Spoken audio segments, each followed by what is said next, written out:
Assalamualaikum warahmatullahi wabarakatuh. Teman-teman pasti tidak asing dengan Syekhona Cholil Bangkalan, sosok yang menjadi maha guru dari banyaknya ulama besar di Indonesia.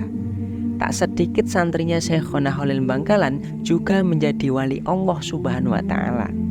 Di antara murid Syekhona Cholil yang menjadi tokoh besar adalah Kiai Haji Muhammad Hasan, pendiri pesantren Zainul Hasan Genggong Probolinggo, Kiai Haji Hasyim Asy'ari, pendiri Nahdlatul Ulama sekaligus pendiri Pondok Pesantren Tebu Ireng Jombang, Kiai Haji Mustafa, pendiri Pondok Pesantren Tarbiyatut Tholabah Kranjil Lamongan, Kiai Haji Ahmad Dahlan Termas, Kiai Haji Muhammad Falak bin Abbas Pagentongan Bogor, Kiai Haji Ahmad Zahid Jombang, kakek buyut MH Ainun Najib, Kiai Haji Ahmad Dahlan, pendiri organisasi Muhammadiyah, Kiai Haji Romli Tamim, menantu Kiai Haji Hasyim Asy'ari, pendiri Pondok Pesantren Darul Ulum Rejoso Jombang, Kiai Haji Abdul Wahab Hasbullah, pengasuh Pondok Pesantren Tambak Beras Jombang, dan masih banyak lagi santri Syekhona Cholil yang lainnya.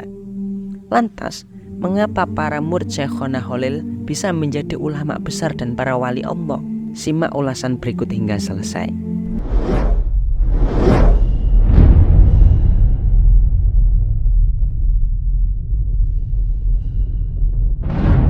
Tepat pada tanggal 27 Januari 1820 Masehi, Kiai Haji Abdul Latif, seorang kiai kampung Senenan, Desa Kemayoran, Kecamatan Bangkalan, Kabupaten Bangkalan, ujung barat Pulau Madura, Jawa Timur, merasakan kegembiraan.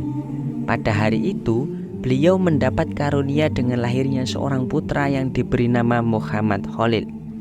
Selepas melantunkan adzan di telinga sang putra, Kiai Haji Abdul Latif berdoa, memohon kepada Allah Subhanahu wa Ta'ala agar Muhammad Cholil kelak menjadi pemimpin umat.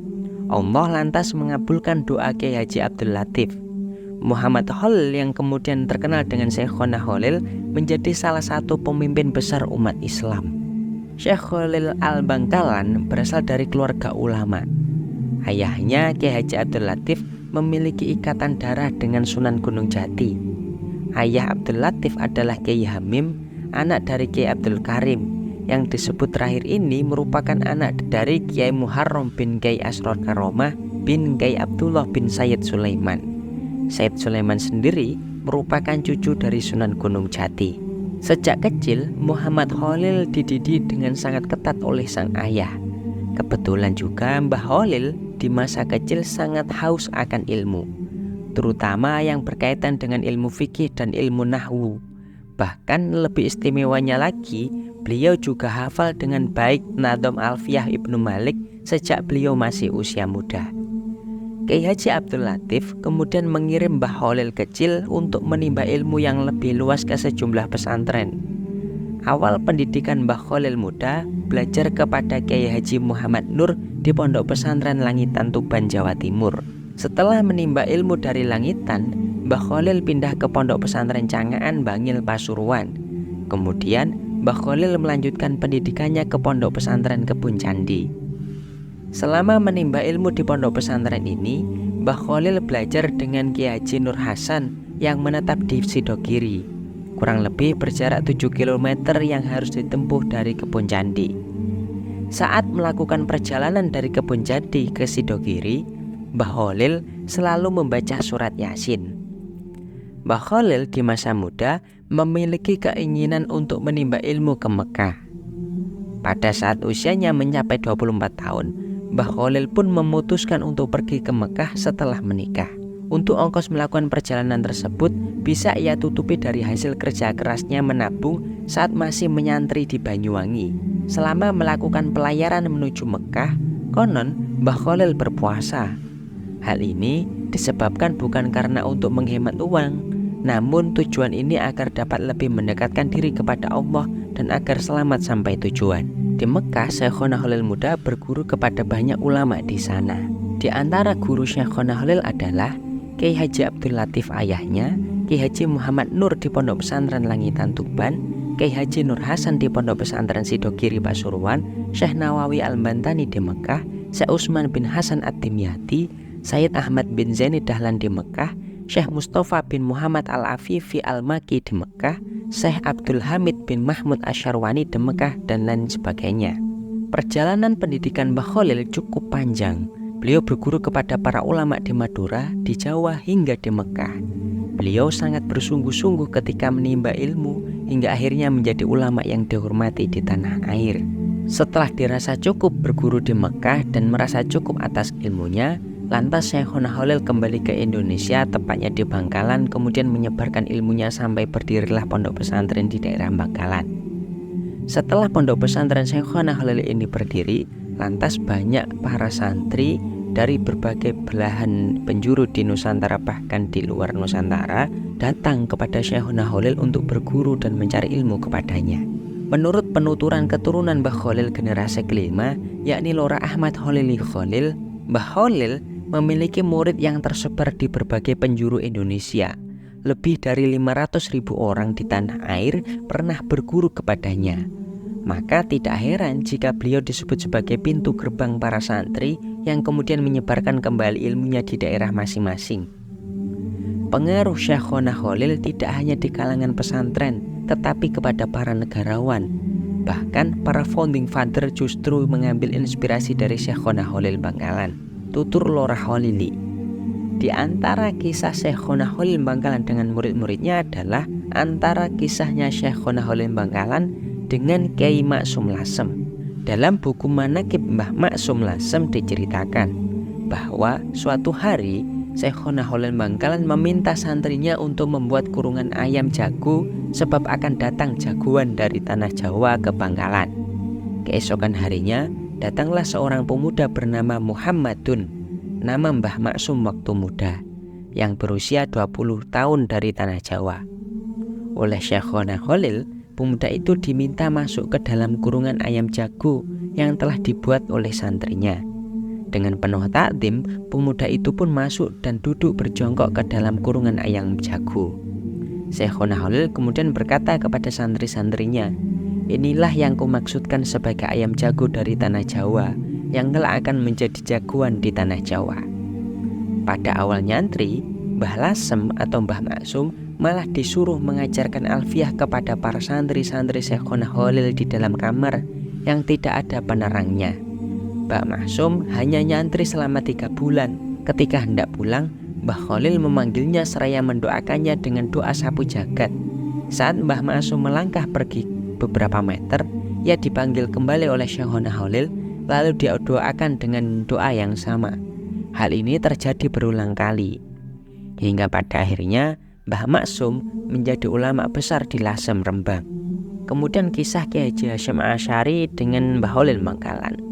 Ketika awal nyantri, Kiai Haji Hasyim Asy'ari muda disuruh naik ke atas pohon bambu, sementara Syekh Khalil Bangkalan terus mengawasi dari bawah sembari memberi isyarat agar terus naik dan tidak boleh turun sampai ke pucuk pohon bambu tersebut.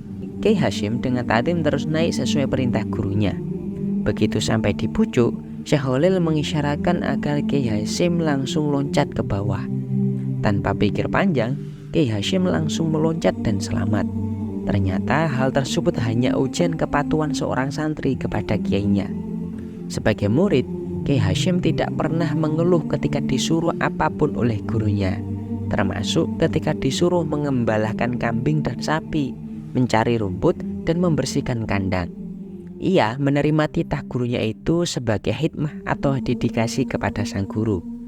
Selain itu, saat Syekh Khalil kehilangan cincin pemberian istrinya yang jatuh di kamar mandi, Kiai Hasyim memohon izin untuk mencarinya. Setelah diizinkan, sejurus kemudian beliau masuk ke septic tank dan mengeluarkan isinya. Setelah dikuras seluruhnya dan badan Kiai Hasyim penuh dengan kotoran, akhirnya cincin milik gurunya berhasil ditemukan. Betapa senang sang guru melihat muridnya telah berhasil mencarikan cincinnya, hingga terucap doa, "Aku ridho padamu wahai Hasyim, kudoakan dengan pengabdianmu dan ketulusanmu, derajatmu ditinggikan, engkau akan menjadi orang besar, tokoh panutan, dan semua orang cinta padamu." Dan benar saja, Mbah Yai Hasyim Asy'ari berhasil mendirikan pondok pesantren yang luar biasa besar, yakni Pondok Pesantren Tebu Ireng Jombang, dan mendirikan organisasi besar yang menjadi organisasi Islam terbesar di Indonesia, yakni Nahdlatul Ulama. Lantas, apa rahasia Syekhona Khalil Bangkalan bisa mendirikan pesantren dan mencetak ulama-ulama besar dan bahkan wali di Indonesia? Ternyata hal itu berkat adanya sistem pendidikan akhlak yang digunakan oleh Syekhona Khalil Bangkalan. Sistem pendidikan akhlak yang digunakan oleh Syekhona Khalil Bangkalan adalah menggunakan metode akhlak murid dalam belajar, akhlak murid kepada guru, dan guru dalam mengajar. Bagaimana akhlak murid dalam belajar? Belajar dari kehidupan Syekhona Khalil Bangkalan.